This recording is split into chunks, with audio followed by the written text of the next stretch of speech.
couldn't resist starting by saying that, do you remember the idiot in 1991 who crowed, "This is the end of history, was the final triumph of liberal democracy"? I think we'd agree he's a little premature. Since then, we've seen a bit more than our fair share of history. The recurrence of nightmares we thought had been relegated to ancient history: slump, plague, and war. So anyway, what is Putin's objective? I don't want to get involved in a sort of abstruse argument about the definition of imperialism. What is, I would say that in just the same way that the ruling class in Russia is not a developed capitalism, it's a gangster capitalism. And in terms of what they're doing in Ukraine, it's a determination to open up the right of plunder for these degenerate gangster plutocrats, the potential riches of the Ukraine economy, agricultural, mineral, and industrial resources. And what's the objective of the USA? The same, plus that they're intent on encircling Russia with hostile regimes and military bases. And this is the culmination of 3 decades of strategic tricks and maneuvers. The West was hell-bent on inflicting the humiliating and crushing defeat of Russia. They imposed, in 1991, they imposed the equivalent of a Versailles settlement. Does that justify the way that Russia is acting now? Does the crushing of Germany by the Versailles Treaty justify Hitler's conquest of Europe? So our first emphatic conclusion must be no excuses, no alibis, no hint of justification for Putin's act of sheer banditry. The crisis highlights the weaknesses of both sides. Putin's timing is prompted largely by the manifest loosening of the military grip of US imperialism, so graphically demonstrated most recently by its rout in Afghanistan. But another motivation is Putin's own compulsion to assert his bravado as his authority begins to crumble at home. He's alarmed by the full-scale uprisings that he's barely succeeded in suppressing in Belarus and Kazakhstan, Russia's 2 closest allies, and at the growing discontent within Russia itself, which he rules solely by thuggery and fear. Now, the invasion was met almost immediately with a flurry of protests at home. The Russian army is suffering unexpectedly high initial casualties. There are signs of discontent already from within the armed forces, including at least 1 reported mutiny.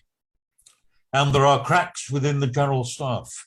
These are very ominous warning signs because, of course, as we know, incipient split to the top are always evidence of a coming groundswell of discontent from below. So Putin's adventure in Ukraine could well prove as catastrophic to him personally as the war in Afghanistan was for Gorbachev. Now, Putin started by justifying his invasion on the grounds of defense of the rights of the peoples of Donetsk and Lugansk to self-determination, utterly cynical pretext. After all, tens of thousands of Chechens died fighting Putin's forces for precisely that very same right. But Putin very quickly moved and abandoned that excuse. His war aims shifted overnight to regime change in Kiev, and at the very least, the permanent partition of Ukraine, the incorporation of Ukraine's economically developed industrial area into Russia, alongside the installation of an impotent and compliant puppet regime in the West. And even the outright annexation of the whole of Ukraine is still not ruled out. Now, to justify this outrage, Putin has explicitly dredged up the most barbaric detritus of Tsarism. Remember that after the Russian Revolution, the Bolsheviks had liberated the enslaved nations of Tsarist Russia and granted them statehood and autonomy up to and including the unconditional right of secession. They even created alphabets for the first time for previously solely vernacular languages. And in stark rejection of this democratic tradition, Putin has explicitly resorted to great Russian chauvinism and Russian Orthodox medievalism by rubbishing Ukraine's very national identity, dismissing it as an artificial construct, as he says, created by Bolshevik communist Russia, and adding the sinister comment, "We are ready to show you what genuine decommunization means for Ukraine. Actually, it's of historical interest, but it would be more historically correct to say that it was Ukraine which created Russia. The origins of the Russian state lay in Kiev Rus 1,000 years ago, centuries before the foundations of Moscow were laid, and half a millennium before the creation of St. Petersburg. In any case, meanwhile, Putin is frantically hurling about insolent rationalizations, including a so-called wish to fight fascism. This from the spider at the center of a vast worldwide web of fascist and far-right conspirators, including his American stooge, Trump. So, having said that and made, I think, our position clear in relation to Russia, do we then support NATO, the EU, and the Kiev regime? The USA waged countless coups, invasions, and wholesale wars to impose regime change on countries throughout the world, from Guatemala to Vietnam to Iraq. The EU brazenly broke up Yugoslavia at the cost of massacres, ethnic cleansing, and civil wars.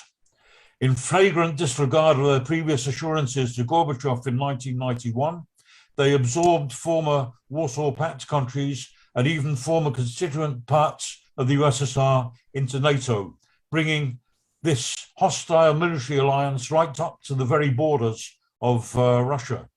They betrayed the promises they made in the Minsk agreements to guarantee autonomy for the Russian-speaking regions in the east. They promoted color revolutions in a range of countries surrounding Russia and formerly within its sphere of influence, including Ukraine, where they fostered the growth of the Azov Battalion and other openly fascist paramilitary forces. So the meddling of the Western powers in Ukraine has no other motive but the exploitation of its population and of its economy. Still intent on swallowing up the rich agricultural, industrial, and energy resources of the region and consolidating their strategic advantage, they're waiting for the Russian invasion to collapse, leaving them to pick up the spoils. And meanwhile, as Matthew has mentioned, London is awash with rubles, or at least with dollars of the Russian plutocracy. It's infested with Russian billionaires, and the Tory party particularly thrives on their patronage. So to call on Biden and Johnson to intervene in defense of democratic rights flies in the face of history. So what are our demands? Russia, hands off Ukraine. Immediate withdrawal of occupation forces. Self-determination for the peoples of Donbass and Crimea on the basis of a genuinely democratic referendum. No support for the Zelensky government and its paramilitary forces, stooges of Western imperialism. No trust in NATO, the EU, Biden or Johnson. Solidarity with the people of Ukraine in defense of their democratic rights. And finally, solidarity with the workers of Russia in their revolt against Putin's gangster regime. So thanks, comrades.